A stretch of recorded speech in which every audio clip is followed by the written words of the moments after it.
a very talented lacrosse player to become a very busy student of acting, and out of a sudden realizing that your writing is good enough to direct your own play. This is one story of Brock. Why counselling and COVID has also a big impact on Brock's life, you will find out in the following episode. Walkie Talkie Podcast, episode 26. I have a new guest here and I'm very excited because Brock is my guest today, and I will give a quick introduction how we met and why we are sitting here now, because we met on set and I think it's almost a year ago. Yeah. Is that possible? Yeah, probably about exactly a year ago. Yeah, and it was one of the most favorite Hallmarks sets in Victoria, I guess. Yeah. And we both were backgrounds. And do you remember how we ended up talking about the podcast? I think you were talking to, what was that guy's name? He's a runner. Yeah, I know. I don't want to pronounce his name, but I just try. Manzoor. Yeah. I think you were talking to him about it, and I was eavesdropping, and I was like, "Oh, you have a podcast." Yeah, and then the funny part is because I want to mention that because we talked about my podcast, and you were asking a lot of people asking what's your podcast about, and I'm always saying it's about random people I meet. I sit down with them and talk about life. Could be you, and then you were like, "Oh, sick! Can I be in it?" And I was like, yes, that's exactly what it is for. We just met and we all have a story to tell, and you actually took the invitation. Yeah. Almost a year later, you made the effort and came over and being my guest now. So welcome to the Walkie Talkie Podcast, Brock. Thanks for making the effort. Yeah, thank you for having me. And how are you today? I'm good. It's been a really busy couple weeks, just a lot of auditions. And then we're doing Cinderella in the spring. So we had callbacks for that on Saturday. So I was saying earlier, probably one of the hardest weeks of my life. Wow. So yeah, it's nice to touch grass. That's a strong judgment for a week. Yeah. How old are you? I'm 20. I'm 20. And what does your life look like? Because I know you a bit, of your backstory, but the most people don't know you at all. Mm-hmm. Who are you? What are you doing? Where are you from? Who's Brock? Yeah, right now, well, I grew up in Alberta, small town. Yeah. And I ended up in Victoria because my oldest brother went to UVic here, and I went and visited a few times, and I was like, I love it. So I went to UVic for theater for a year, and it just wasn't really the fit. I wanted to do more performance. Mm-hmm. So I found the Canadian College of Performing Arts, which is in Oak Bay. Okay. And it's a 2-year program, so I'm in my second year now, and I'll be done in May. And then hopefully have a contract after that. We'll see. But right now it's Monday to Saturday, 12 hours a day for school. So you're studying, you're doing auditions. So how does your week look like? Yeah, so Monday to Friday, I have dance classes every morning. So I'll have usually 2. So between tap, ballet, jazz, musical theater, contemporary. I'll have 2 of those every morning for an hour and a half. So 3 hours of dance. Yeah, it's a good start to the day, man. I sometimes try and run before school. Yeah. Just because doing a dance class dead tired is just impossible. Yeah. So that usually, and then we'll have our lunch break, and then acting and voice classes, and then dinner, and then either rehearsal or it's called vocal ensemble. It's kind of like choir. Yeah. Yeah. And then I'm done at 8:30 every day. So that's a long day. Yeah, 8:30 to 8:30. Nice. I mean, we love that. Yeah. I think because I always lose time if I'm on acting schedule for 12 hours or whatever. I don't care because I'm so in it and I love it. Yeah, you're doing something you enjoy. Yeah. How did you ended up being in the situation doing that program as a young guy from Alberta? Was it always your dream to become an actor? Did you figure that out in school? or how did you approach It actually acting? wasn't at all. I was playing like high level lacrosse for my whole life, and I had like some college offers to play in the States and stuff for lacrosse. And then COVID happened, so we didn't really get to play. And that's when I started getting into theater. So I went to a drama class in it, I think grade 11, and then it didn't work with my schedule, so I had to like switch out. And the drama teacher would like come to my class and be like, "Can Brock come hang out in the theater?" Like during that block. Yeah. And yeah, she kind of like took me under her wing and like got me into it. And then I did a few shows in high school, and then we did a show called The Bone Violin. It's a play. We submitted it into like the Alberta One Act Festival, and we won it. And then we went to provincials and won some awards there. And like going to a festival like that, like you're meeting all people that like want to pursue that or want to pursue something in the arts. So that was just kind of my inspiration. I was like, maybe I should try it. Like, I don't know what else I could see myself doing at this point. Mm-hmm. So yeah.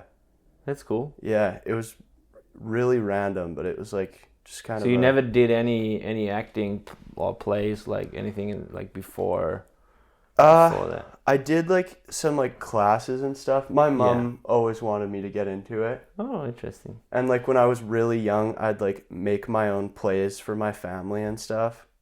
Okay, so like, that is something. I always kind of something had that like creative side to me, but yeah, it just I would love to just have a quick jump into this COVID year or whatever we call it, because we all experienced that in a different space and energy. You must be 15 or something when that happened, right? I was grade 10, yeah, so I would have been 15, yeah. And whenever I think about that, when I was 15, there was no limits in my world. Like the sky was the limit. We could do everything we wanted. Mm-hmm. And then if I imagine I would be 15 and the whole world shuts down, I always think about how does it feel as a 15-year-old when something like that happens? And can you remember a bit of like that time, and how was it for like you, like that everything shuts down, like no social time with friends, or everything happens on the computer and all that stuff? Yeah, that was weird. Like not being able to see people was weird for sure. I think when it first happened, I was like, awesome, like no school for the next 6 months. Yeah. And like I was 15, so I didn't have a job or anything. I had no responsibilities.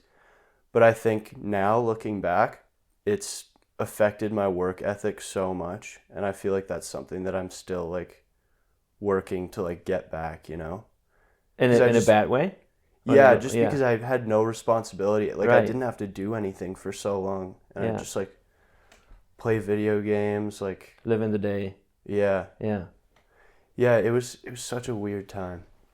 Cuz you would have been 20. I was 30, I guess. I was just turned 30. Okay. Just had my big party for my 30s, and then a few months later was shut down, yeah. Were you in, cuz you're from Germany, right? Yeah. So were you there when that happened? I was in Germany when it happened. I have to say I was very lucky in the way of like how my timing with my work and everything was, because my work contract ended in March 2020, and my living contract with my apartment ended in February 2020, and my plan was to start traveling in summer of 2020. And so I had no plans, responsibilities for the near future, no much bills to pay. And because of that, I just moved to my dad's place on the countryside when the lockdown came. And I think I can say now I had a very good time. Even if it was like a very big crisis in the world, but I had everything I needed. I had part of my family around me. They have a big property. We did so much work in the garden, and we enjoyed the time together. So for me, it was a totally different experience because I didn't really miss a lot. I was in a very good environment. Yeah, it's kind of perfect timing. Yeah, and I think often, like, especially the Canadians, because of the country is so big and you have so much place to go, that for a lot of Canadians, sometimes they tell you, I had a good time because, yeah, you were not allowed to be in the building and close to people, so you packed your trailer or your camping van and you go camping for weeks, because that was still possible for most of them, right? Well, a lot of, like, even campsites were, like, closed. Yeah. Like, I guess you could, like, wild camping. Yeah. So when you say it affected your work ethic badly for today, and you try to still go back in that, what made it good before COVID? Like the schedule, what was it? Yeah, I think just the habits, and then like I said, playing lacrosse, like my coaches were all like very hard ass. So like, and it's like kind of a, not a saying, but like family school sports, that's like the thing. And like if you're not doing it well in school, then you don't play. Right. So like that was just like an incentive to like work hard, and then like you can't like half-ass like at practice or in the gym or whatever. So that it's like a different thing now, like doing something in the arts. But it's just, I think just my work ethic in general. I think even now though, with how hard we work, I think I get creatively exhausted sometimes, just from doing it all the time. Yeah. And then like even on the weekends, sending in auditions and stuff. Yeah. Well, when I get them, which is a blessing. Yeah. But it's just a lot. Like I'm sure when you were at like film school, did you ever feel like it's hard to like get in the headspace of like what you're doing? Yes, I had that a lot, because my schedule was pretty much the same as yours, because I had to work on top of that study. So I studied for like, what is it, 8 hours a day in school, and then I go work, and then I go do my homework. And because I coach soccer a lot, so I didn't have a weekend, because I had like a couple of games on the weekend with my teams. And I loved everything I did.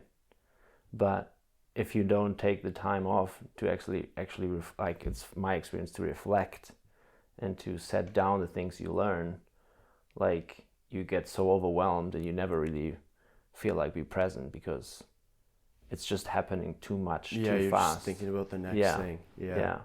That was my experience.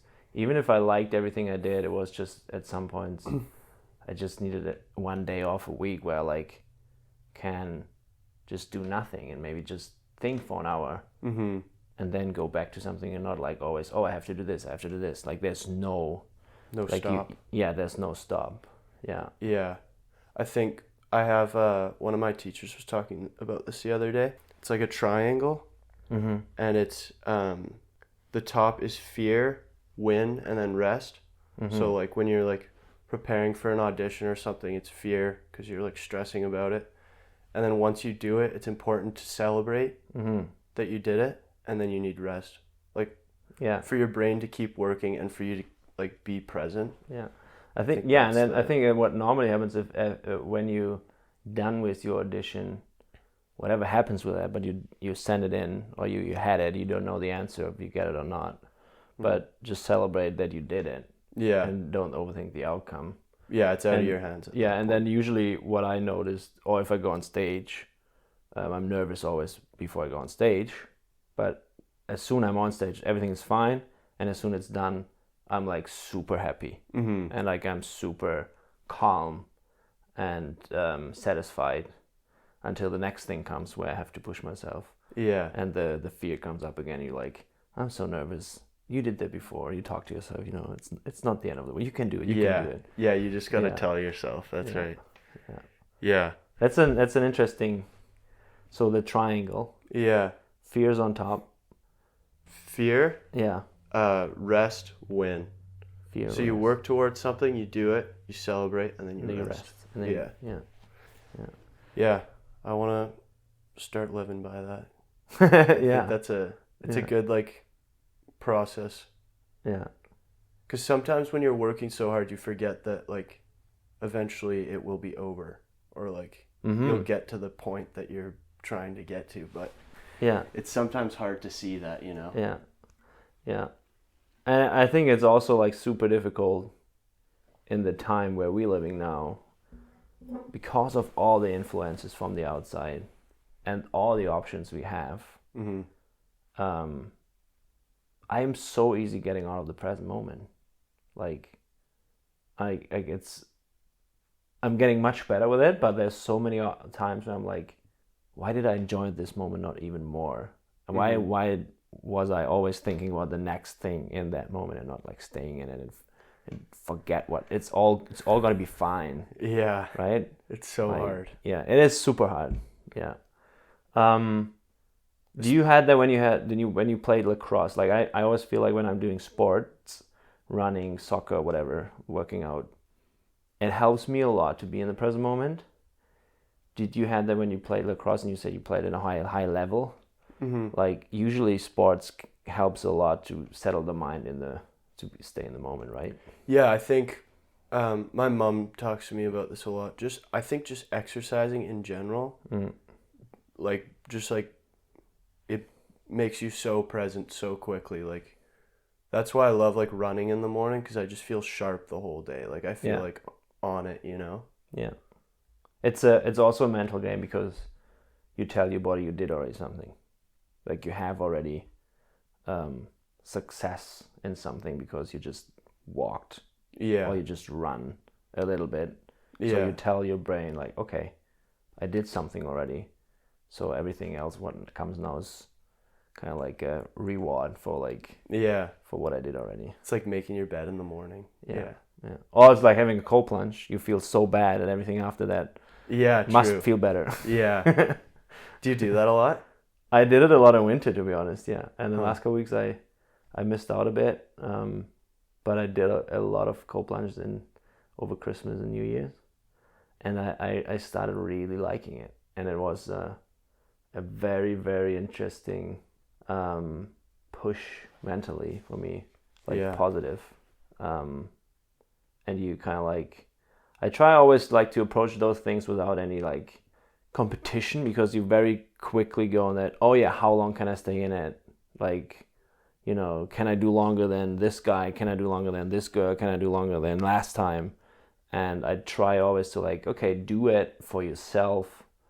And it's the same thing, like not thinking about being better as someone, or like being, you know, like just being, okay, I'm here now, I'm in the cold water, and I feel into myself, and I feel what's good for me. And if I feel I'm done after a minute, I'm going out, even if I was 1.5 minutes last time. But if I feel good and I stayed 2 minutes, great. But just stay in the moment because of your breathing. You're just so focused with your breathing that you kind of like push yourself to be in the present moment. Yeah. You want to do it for yourself for sure. Yeah. So you had that when you did sports and played lacrosse. It's a big sport in Canada. Lacrosse? I think it's the national sport for Canada, right? Yeah. It's Do you know any, like, what's the history about it? Because I actually met one person in my life in Germany who played lacrosse, but other than that, like, it's not existing. Yeah, it's not a big thing there. Hey? Why is it in Canada? Do you know what's the reason behind that? Don't quote me on this, because I don't. What's your experience? What's your... Well, yeah. I know that it started with like the First Nations, and it was like I'm pretty sure it was like to the death. Like it was like a type of war kind of. Okay, so I'm pretty sure that's how it started, and then, yeah, I honestly don't know how like it became such a big thing for now. And then now there's box lacrosse too, which is like indoor, so you play on like in a hockey rink, but it's like cement. Yeah. Or turf. And then there's field, which is like on a soccer field. Yeah. And you said you had like, you were so good. Like, what makes a lacrosse player so good that you kind of like get offers from the States? And like, what? I think just like you can think quick, good hand. It's like I would say like hockey or something. Also, like a lot of the people that are playing in the States and stuff that I used to play with come from like families that can afford to like put them in high level sports. Right. So that's obviously a big thing. Like my dad used to be like the president of like the lacrosse association in my hometown, and they had like a program where like kids that couldn't afford to play sports and stuff would like have like it would be subsidized so that they could play. Yeah. Because it's sad that like there's a lot of people out there that have a lot of talent or like potential but just can't because they can't like afford it or whatever. And you said COVID kind of like stopped you from playing, is that correct? Mm-hmm. So because you couldn't play out of a sudden I just anymore? couldn't train or anything. And did you ever thought about before not playing anymore, or was it just like because of the time you got out of a sudden to think about it? You know, it's like, I might not enjoy it actually enough to keep going, or what was the process? I don't think it was like, even now I sometimes regret it. Mm-hmm. Like I'm happy with what I'm doing, but I'm like, I wonder what would happen. But it was more just being out of it for so long and I don't know, just doing other things because that was my life, you know? Yeah, getting aware of what else is out there. Yeah. Yeah. But it's a weird barrier because especially in like school, it's like you're either an athlete or you're like in theater or like an academic, you know? Yeah, sports, arts, or academics. Yeah. Yeah. So, yeah. It was when I first started that, I don't think the people in theater were super fond of me in like junior high and stuff. I was just a bit of a douche. And so that was also really hard, like going into theater, and you could just see on all their faces, they're like, oh God, like what is he doing here? Yeah. So it took a lot of like repairing relationships with people. Right. It took a lot of time. Yeah. Like there's a lot of people that I had to apologize to and like gain their trust back, you know? Yeah. Especially doing something like theater, it's so vulnerable. So if you're around someone that you're uncomfortable with, it makes it so much harder. Yeah. It's hard to lie. Yeah. Like, or to actually act when it's about the truth between emotions between two people. Like, yeah. I always people like say, you're a good actor, or like you did well on that. I'm like, yes, but I would never be a good actor in real life. Like I could never act out a bad relationship. Like I could never act when I would have a bad relationship with you. I could not sit here and like not figure it out, you know. I could not lie to you. I could not like sit here like there's something between us which we should fix, and I'm just not mention it like it. I'm very bad in. You mean like if you had a character that would be like that, it's easy? No, like more like in real life. Okay. Like when I like, for example, like there's something happened. Let's make it up between you and me in the past, and we not figured it out.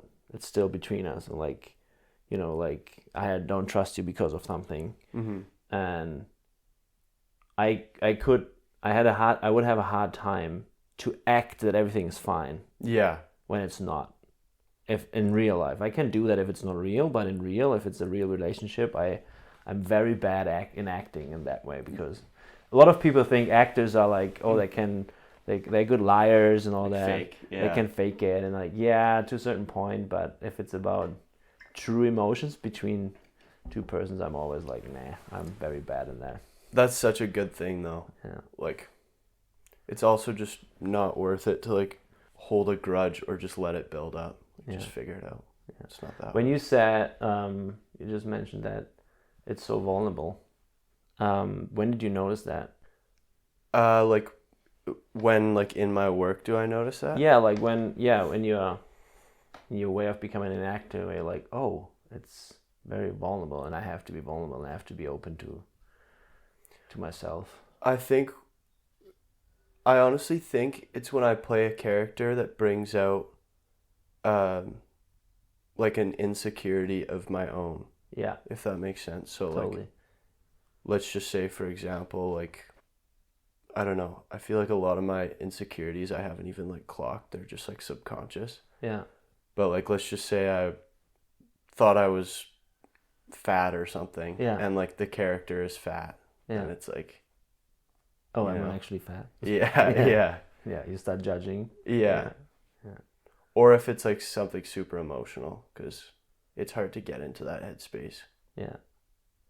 Yeah, and I think I totally agree to that, because doing my program, I have to say, like, the hardest moments are when, and you want to be like a good actor, I think, and what they try to teach you is like to use your emotions for that character you play. Mm-hmm.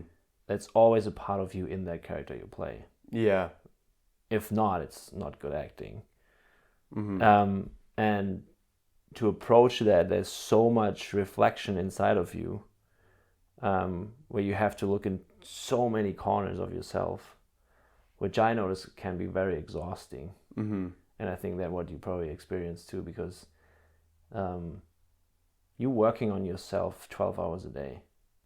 You dance and you reflect yourself, you feel yourself, you have voiceovers or whatever, voice training, you work with yourself, you have rehearsal, you work with yourself. Mm-hmm. It's so much about yourself you'll learn. It can be a lot sometimes. Yeah, totally.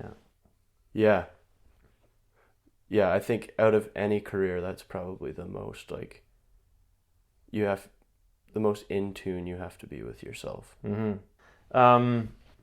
So you say you're very busy. Is it just the school? Do you do anything else other than the school? Yeah, so school, and then... let's stop there, because I love to talk about the word busy. Because I don't like that so much. Because you don't like the word? No, because I think sometimes we use it as an excuse, or like, I don't know. It's like, yeah, like if you would say, can we do this podcast today? And I was like, yeah, no, I'm busy. It's kind of like an explanation why I don't have time for you. Mm-hmm. Right? And I think because of that, we're using it sometimes more, and I notice myself doing that a lot.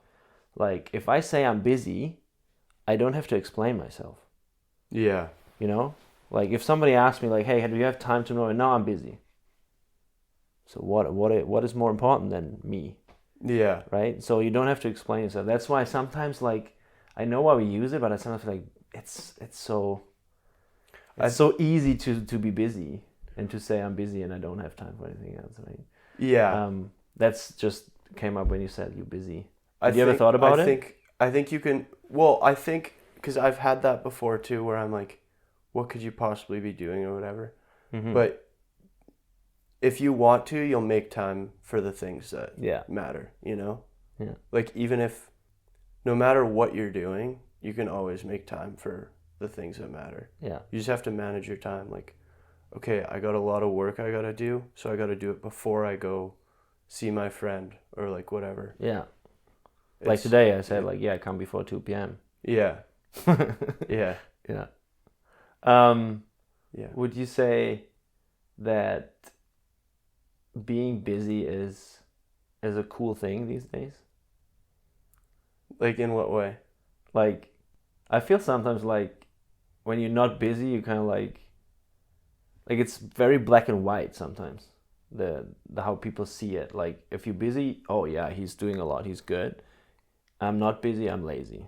Yeah. Would you agree to that, or what's like? I would say to an extent, yeah. Yeah. I think it's good to have a balance, because I like to like go out and like see friends on the weekends and stuff. Yeah. But it doesn't... I feel like you gotta like work so that you can like enjoy that kind of stuff, you know? Yeah. Like, if you're just doing that every day, if you're going out and partying every day, then you're a loser. You're not going anywhere. Yeah. Yeah. And you go somewhere, but yeah, not somewhere good. Yeah. But yeah, I don't know. I would say most of my friends are like hard workers and stuff. Yeah.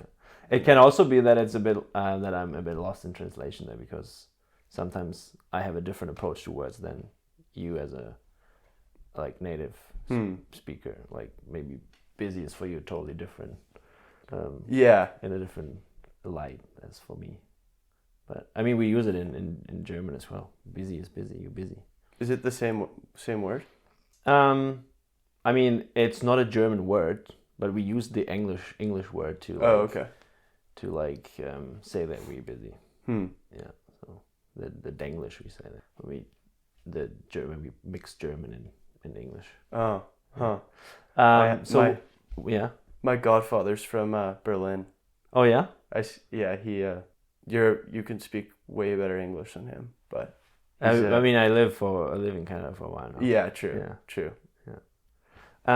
And I have the opportunity to learn from my guests always, because I'm jumping in those situations where I have to feel uncomfortable and speak and listen to English speaking people like you. Yeah. Right. Do you find the slang is the hardest part? Not really, because I have to say I don't really hear too much the difference of accents and slangs. I don't know if it's just me or if it's just because it's not my mother language or my native language. Because when people, like English speaking people, are very good in hearing very soon and quick, like, oh yeah, you Canadian, you from the States, you from Australia, New Zealand. I cannot always figure that out very quickly. Like you don't pick up the accents quickly? Huh. No. I can guess it somehow if I really focus on it. But maybe, and it's makes sense because my brain is probably more busy with understanding in general what they say, that I'm not actually paying attention of what accent they're speaking. Yeah. I'm translating the words they're saying and not like what the accent they use.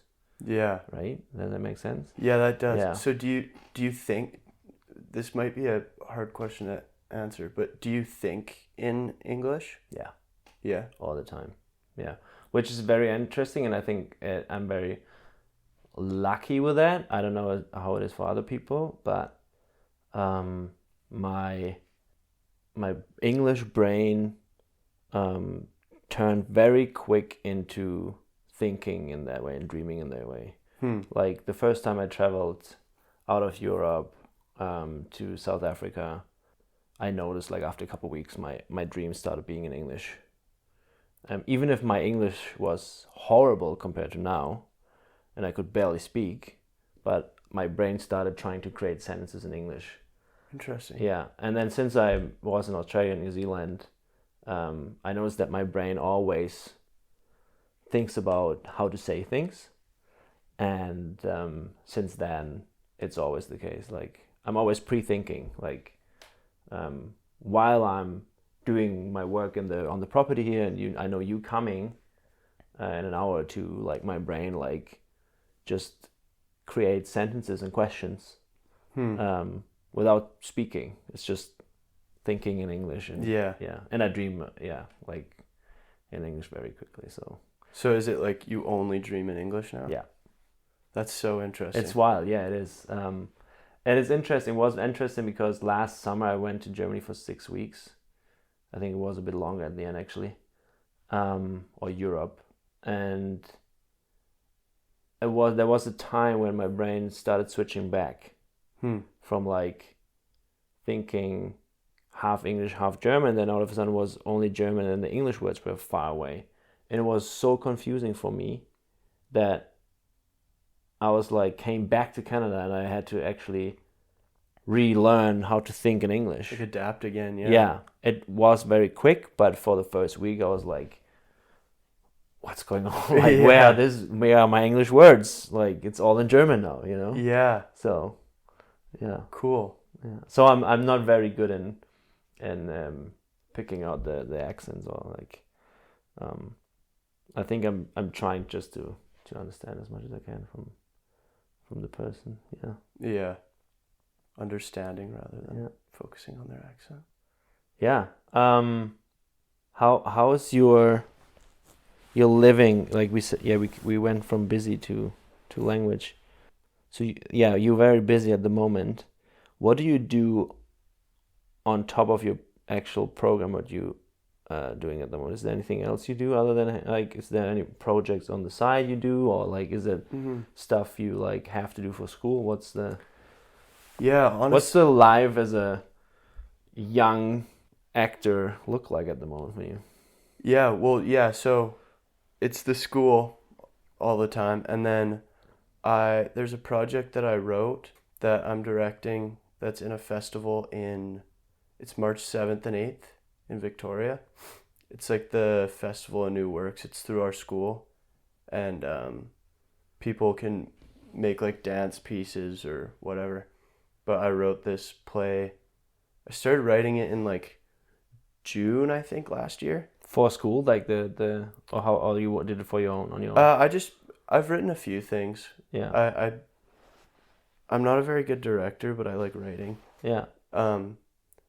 And then they were like, if you want to be in this festival, then like you have to submit what you want to do for it or whatever. So I submitted that, and then I casted the show, and we've been in rehearsals since like the last week of December. It's usually like 1 or 2 rehearsals a week. Yeah. But yeah, the show's finished now. We have like a full dress rehearsal on Tuesday. And then, the festival's March 7th and 8th. And you only show it at the festival?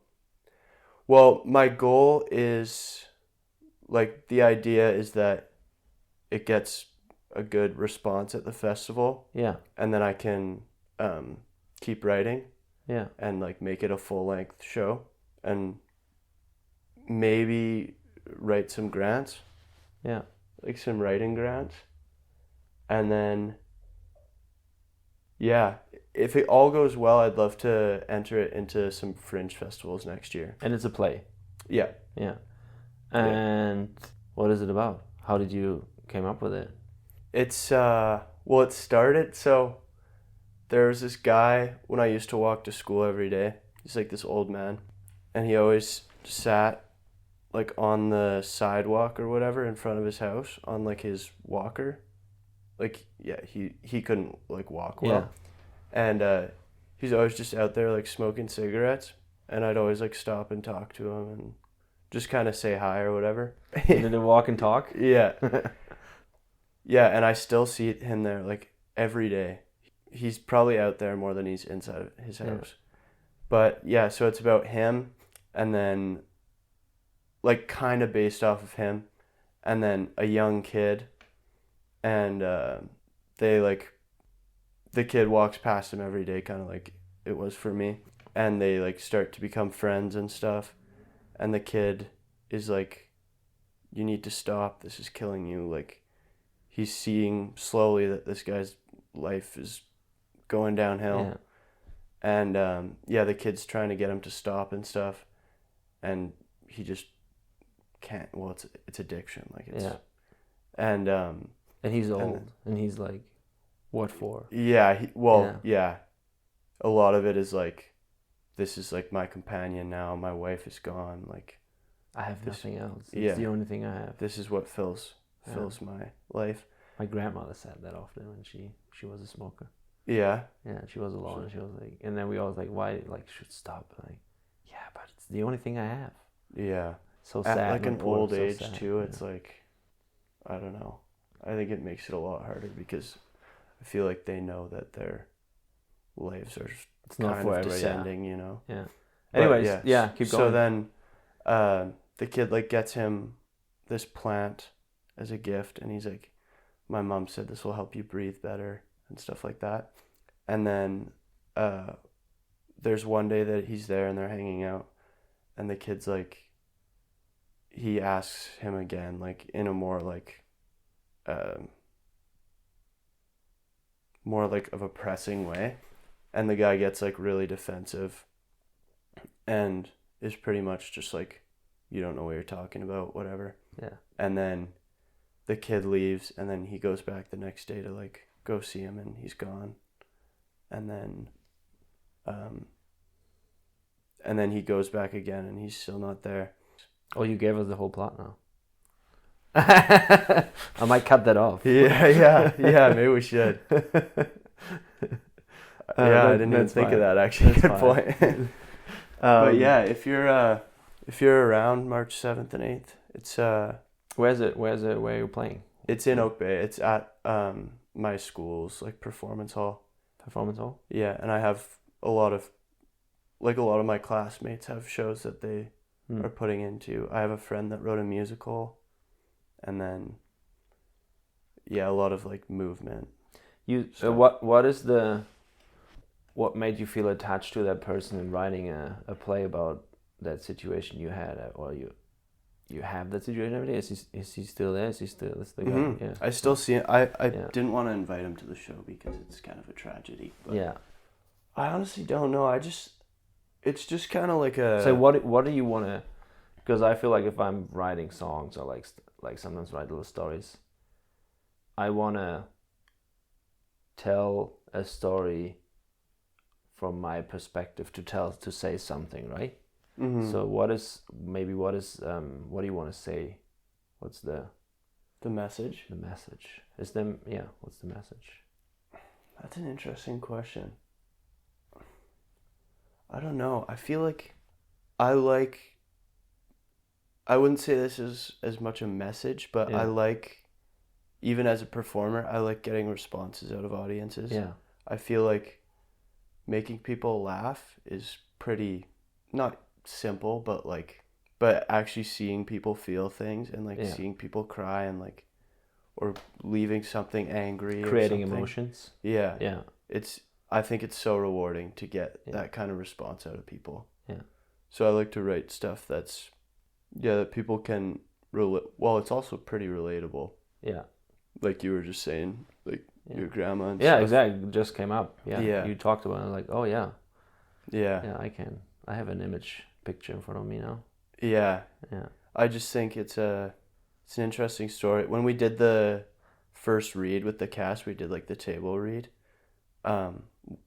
There's only 3 people in my cast, and one of the people was like bawling after, and I was like, yes. Yeah, I think it's not always about having a message. It's more like telling the story in a way that allows people to create their own message. Yeah. Right? Yeah. Yeah, because if you go out and like, this is my play and this is this message, you never know if the message comes along. Yeah. Because I think the beauty in storytelling, how they want. Yeah, I think the beauty in storytelling is that we create so many individual stories in people with like offering the story. Yeah, it's how they interpret it for sure. Exactly. Yeah. That's cool. So you and is it the first time you like direct one of your own plays or like something you wrote? First time, like sharing something I've written and how does it feel? It's good. It's I was really nervous because it's the same thing. It's kind of vulnerable. Yeah. It's the story of your life. Yeah. Yeah, and just like, I don't know, writing is, you never know, because people could be like, that's so corny or whatever, you know. Yeah. But I guess I just make up these narratives in my head. But it's been great. I was really nervous because I've never directed before, and even doing like designing and stuff, like costumes and the set and stuff. A lot of it I like included my cast on. Like the first couple rehearsals we talked about, like, what do you guys imagine the set would look like? What do you think your characters would be wearing? Yeah, and I was also kind of nervous because when you write something, you have like a perfect image of what all these characters look like and their mannerisms and stuff. And it's only in your head, right? Yeah. Yeah. But my cast has like exceeded my expectations for sure. Like, even just brought new things that I was like, oh, I didn't even think of that, you know? So yeah, it's been a really cool process. It sounds like a great experience for you. Yeah. Like, and learning. as well. Mm-hmm. Right? Yeah. Yeah. Kind of teaching myself. I have a mentor, so I meet with her like once a week, and we'll just talk about. I'll be like, this is something I'm having struggles with, and then she gives me tips, and she comes in on rehearsals sometimes and watches and like gives me feedback. But you said you're writing from a young age on. You said you were writing stuff when you were younger as well, right? Like. Oh, when I was saying I did like plays as a kid, Yeah. I would just like make up. Oh, you didn't write, you just made it up? Yeah. Like when I was like really young, like I'd be like, just make up something random and then be like, guys, I made a play, come watch in the basement. Yeah, improvised. Yeah. Sweet. On your own? Yeah. That's cool. Yeah, it was really fun. I feel like I've always had that side. Like even as like a young kid, I could just like play by myself for so long and just like imagine things. Yeah. I think that's a big part we need to have as an actor, to like this imagination of something. Yeah. Yeah. I think growing up it kind of gets put away. Yeah. Like it gets contained. Yeah. So it's hard to like bring that back, you know. Yeah, I was like the whole time in acting school last year, I was like, I had so many times meeting my younger version of myself again. Like feelings, like a lot of emotions and feelings came up again, like, oh yeah, this is the younger version of me. I know again like how it felt when I was like 6 years old and playing in the sand, or like 10 years old running on the soccer field. Like so many things came up, like how I felt as a young version of myself. And I'm so excited to approach that again. Because I think it makes you at the end like much more. I feel like makes me much more happy if I'm on a playground instead of like in an office. In an office. Yeah. Yeah, and I feel like the creative part of like, creating music, being an actor, creating plays, whatever, write things, is kind of like a playground. Yeah, it is. And it's a good one. Do you have a? I know we talked about being in the present, but I would like to look a bit ahead. So you wrote your own play, you directed it, you show it, and then your program is done in summer? Yeah, done in May. And what is Brock doing then? What is your... I'm trying to figure that out. There's a lot of things. I'll probably either like sublet, because my lease is done in May. So either sublet a place here for the summer or go home. But I'm just trying to send in like as many auditions as I can right now, and then that'll give me a better idea of where I am. Like I might go home and live at my dad's for a year or two, and then just try and audition as much as I can and get a bit more of a resume. Because like people are always like, why don't you just move to LA? It's like, yeah, that's the goal. Like I wish it was that easy. I watch so many movies like people going to LA and make the like, like that's what they're talking about, like the movies they watch, not what they really actually. I think what I meant to say is just go to LA, because LA is not the place to go anymore. It's like there's many places to go. Like Vancouver is a great place to be for an actor. Toronto, New York, Toronto, Atlanta. So yeah, but LA is still the. It's also just like everyone is there. Everyone there is trying to do the same thing. Yeah, you know, and I have. But it's interesting. But it still feels like if I remember the conversations I had with friends or like random people I met, and like, what are you doing? And like, yeah, I'm doing an acting program and everything. Oh, like, so you're in Hollywood then one day? And I was like, sure, I'm in Hollywood one day. That's the image people have of actors, right? Yeah. And like the image of an actor is, or TV and movie actor is like, being in Hollywood, living in LA. That's probably still the image, but I think 99% of the successful actors are probably not doing that anymore. Yeah. It's still big, and don't get me wrong, it's still huge. But but I think there's different ways now to become a good and successful actor. You don't have to be in LA. Yeah. Even if I would love to go there one day. Yeah. Yeah. I mean, That I've would been be there the once goal. and it was great. Like, I visited a friend there, and it's a very interesting city. I don't know if I want to live there, but it's a very interesting vibe for sure. Yeah, you would want to be in like a nice area because there's a lot of sketchy places. But this like acting is the thing you want to keep approaching, and my dream is to like be on Broadway one day. Yeah. That would be like living in New York. Like that's number one. But when I first went to this school, I was like, I'm not interested in doing film at all. Like I'm strictly theater. Yeah. But now that I've met all my teachers and stuff that like actually work in the industry, and I've like taken film classes and stuff, I'm like, oh, I actually really do enjoy this. It's fun too. I had this, like, I always was theater.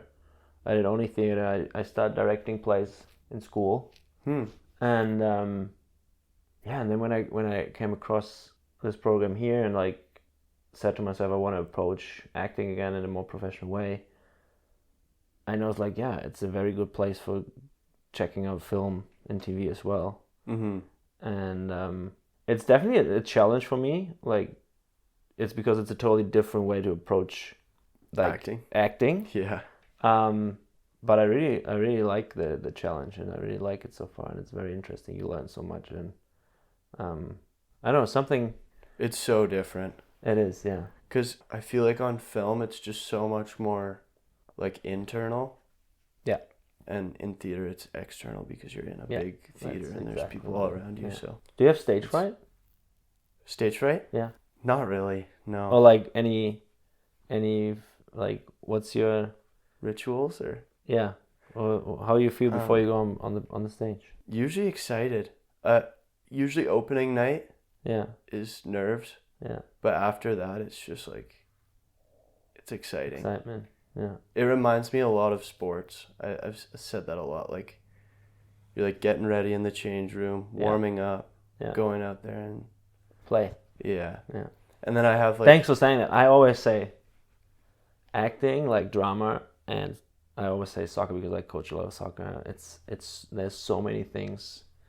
They have the same approach. Yeah. I always say that. And well, also being present, like we were saying before too. Just be in the moment. Yeah.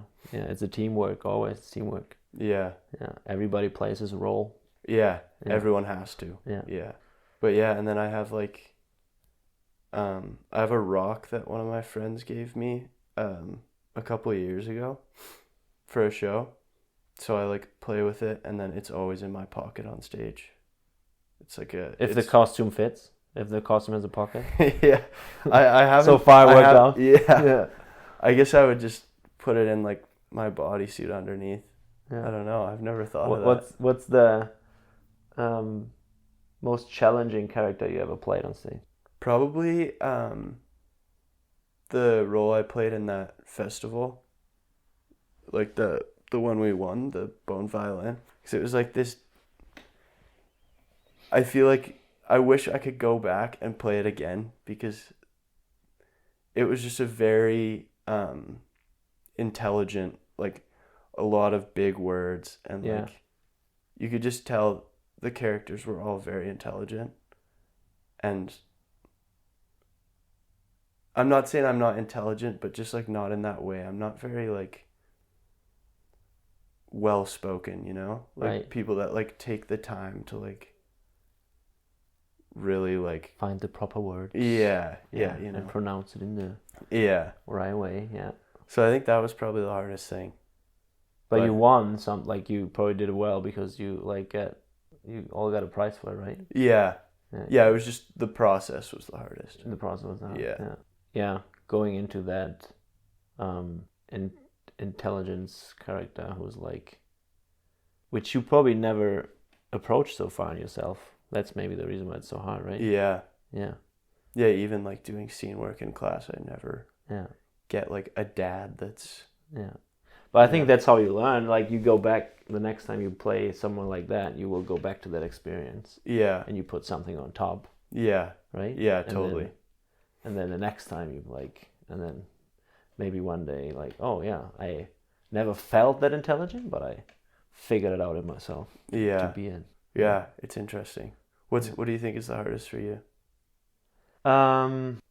Like in last year, I have to say that I had the most one I struggled was, it's just a short scene, but I had really struggled with it, like playing someone who is raping someone without touching. Like it's just a conversation, and it's from the Strozzi. I don't know if you know that. It's a very old play. It's a very interesting play, very old language. But I had this character where I kind of like rape a woman or a girl next to me without touching, just with words. And it's very slow and it's very intense, and it's a great scene. But for me, that was for sure, I think, one of the was very tough for me, because I just have a very huge how to say, aggression against that, or like a very hard emotion against that, and like I'm so beyond hate for people who doing things like that. And even if there's on a psychological way always some sort of reason why people go in those bad spaces, but that was for me very, very difficult, like, to like imagine. Accept myself being on that side where I would never want to be, and I will never be. Like, probably would do a lot of work, and I'm trying to do a lot of work for women to like get protected from those experiences. That was tough. I think the other one was there was a very fun one in grade 12, which was at the end very fun. In the beginning was just challenging. I played Some Like It Hot from Billy Wilder. Okay, I've heard it. It's with the movie is with Marilyn Monroe, and I had to play like a character who's changing into a woman. And so he is a man, but he's like transitioning. He's transitioning to a woman to like get in his band, and for that I like shaved my legs and everything, and I used my high voice and everything. And in the beginning it was very, very tough to get there, to allow myself to walk as a woman, you know, and like doing all this weird movements with your hand and like your lips and everything. Yeah. And at the end it was so fun. Yeah. Yeah, because you're so out of yourself. Yeah. It's a bit so over that it's, like, that was definitely fun. Yeah, I think that would be so fun. Yeah. We just had our callbacks for Cinderella, and I got called back for one of like the ugly stepsisters. Yeah. Like that would be like kind of similar vibe, but I think the first one you said, it's hard to do something like that without judgment to the character, you know, because like you have to love the character no matter what. Yeah. And like just knowing who they are as a person and like having to accept that. That's like, a very good point. Yeah, exactly. That's the big lesson I learned from it, is like, how professional can you be in that way with those tricky characters?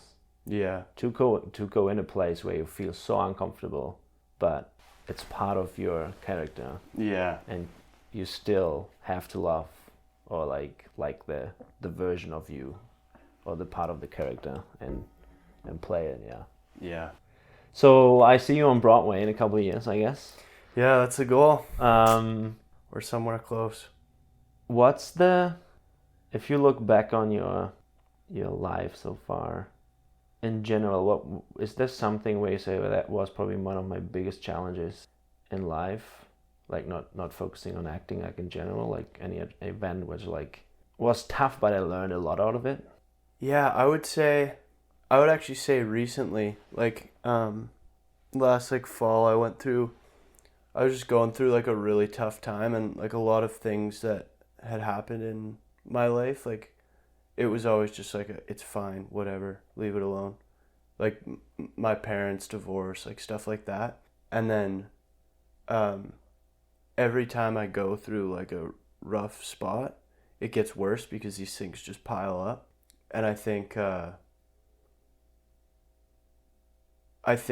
like this time around, I just like accepted it, and I let myself feel emotions, and I started seeing a counselor, and it was great, and it's made me so much more like in tune and like open to like talk about that kind of stuff. Like it's not, I'm not like really embarrassed or anything to talk about that kind of stuff. Less judgy. Yeah. And it's also just made me so much more in tune with my emotions. Yeah. So is it an event what happened, or is it just the process you're in with yourself, which like caused you a point of like, I have to change something, or like what was it? Yeah, I think it was probably just like a couple little things, but probably more than a couple, because the glass was probably just full, like that activated exactly, it when it came back again. Yeah. And then I was like my mom has said to me before, like you should see a counselor and stuff, and I've always been like, I'm not gonna talk to someone that's getting paid to listen to me. Like I was always against it.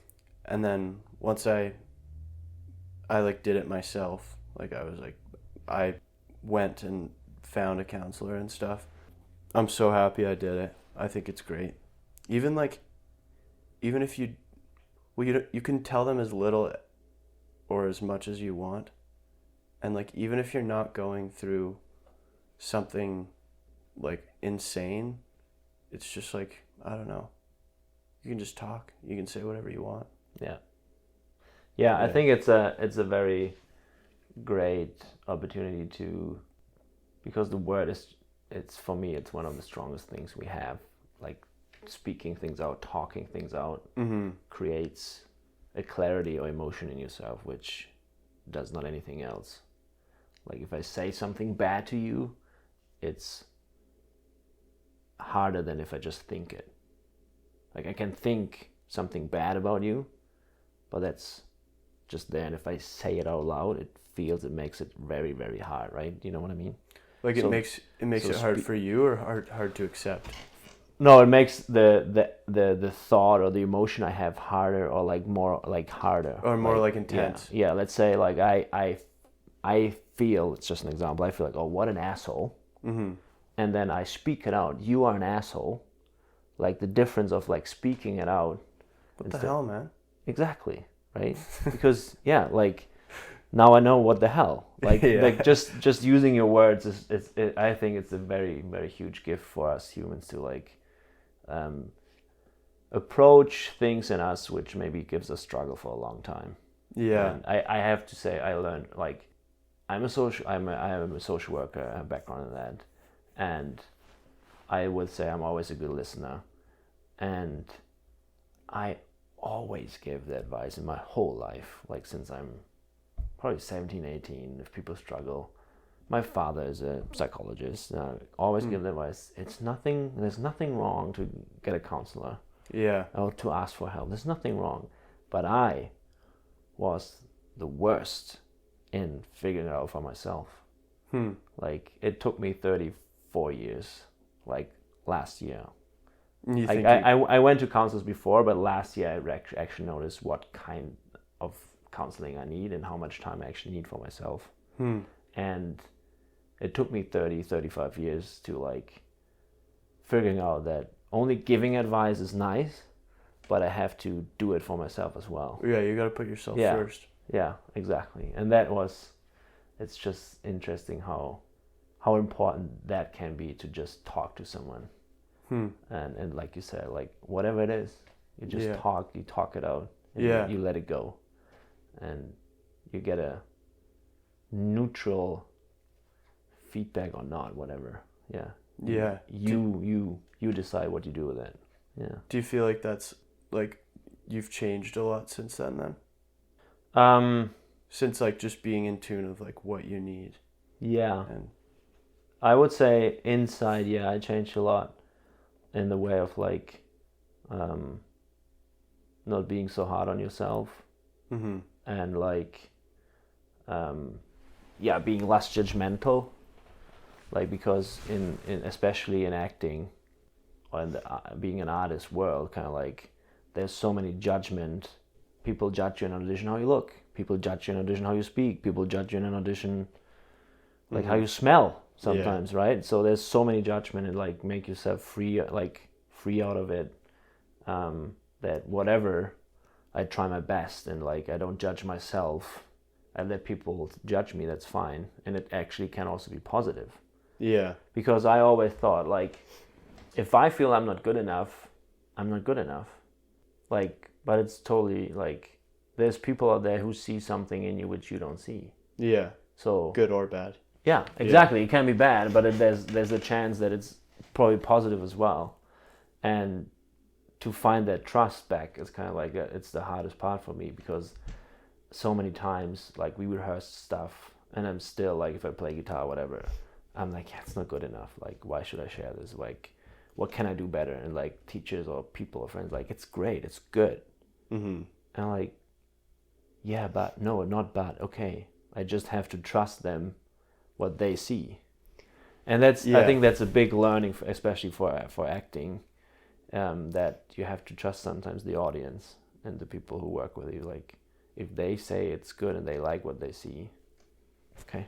Yeah, it's hard. I think, I would say I find that, like, I need to feel like my mom will always be like, oh, that was great, honey. Mm-hmm. But like, I would wait. You get so much more out of someone just being like, that fucking sucked, or like, or I don't know if I can swear here. You can swear. That sucked. Rather than like telling me something was good if it wasn't good. Like, it's you're not. Yeah. Some people are like sensitive, but like, I'm not gonna grow if people are telling me that things are good that aren't good. Yeah. Like, sometimes it's just, you have to take the hard truth. Yeah. I feel like that's why I say this like a lot, but I feel like that's why Canada is like kind of behind in like a lot of, because like, they're sometimes too nice. Like in the States or in Europe, England, yeah, like London or something, they'll just be like, that was bad or whatever. Yeah. And even in professional settings, I've heard people are like, that was interesting or something. Like, just be like, that was bad. Save us all the time. Yeah, yeah. You just have to be able to take it, I guess. Yeah, and I don't mean like, I don't mean like that. I think it's that, like you said, it's you have to find the balance. Like, mm-hmm. There is people who see the positive and they see it's good, and you have to trust them as well as the people, and you need the people who say like, hey, it was shit. Yeah. Usually you know when it's fucked. Yeah, yeah. Like, usually if you know yourself a bit, you should usually know, like, okay, that was shit. Yeah. But yeah, I think you need that feedback as well. Like, hey, no. Yeah. Let's do it in a different way, buddy. Like, yeah. Yeah. Yeah. Because otherwise you're like, yeah, and that's what I think you mean with the balance. If people always say I'm good, I'm like, what the fuck? Like, like, I don't learn anything. Like, can somebody tell me what I can do different? Yeah. Or like, like, I don't know. It's, yeah, I don't think, it's never perfect.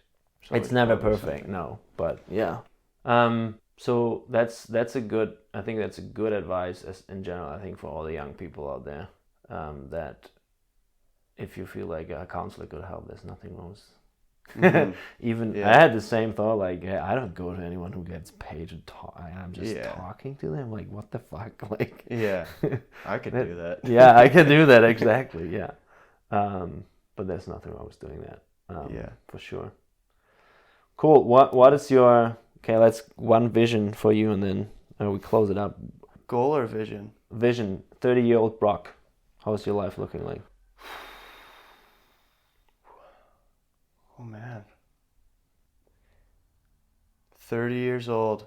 I'm going to be living in New York in a nice apartment. I'm going to be winning a Tony this year on Broadway. When you're 30 years old? Yeah. Sweet. Let's try to sit down in 10 years again. All right. Yeah. Would love that. Hopefully in your apartment in New York. Yeah. I'll fly you out. and talk about it. Actually, we'll both be in New York. We may be both in New York. Yeah. That would be sick. Yeah. Sounds good. Cool. Thanks so much, Brock, for coming over and sharing much of your story. And can you say again when you play and where your play is? March 7th and 8th. It's to be determined what day of the festival I'm on. But yeah. It's, I think 7:30 on both nights. Great. Starts. Yeah. Thanks so much. Thank you. I hope I can make it to the play. Yeah. What's awesome. it called? I've changed the name so many times. I have to have like a set name before March 1st, but Oh, so there's no final name at the moment. I've changed it a lot of times. Okay. Yeah. Do you juggling between 2 or 3 or? I feel like all of them were like just not a good representation of What you actually want to tell? Yeah. Maybe it has no name. Yeah. Maybe it's just story of life. This is by Brock Fargy. This is by Brock. Yeah. Yeah. Sweet. Okay. Thanks so much. March 7th or and 8th? And 8th, yeah. Yeah, so 2 shows.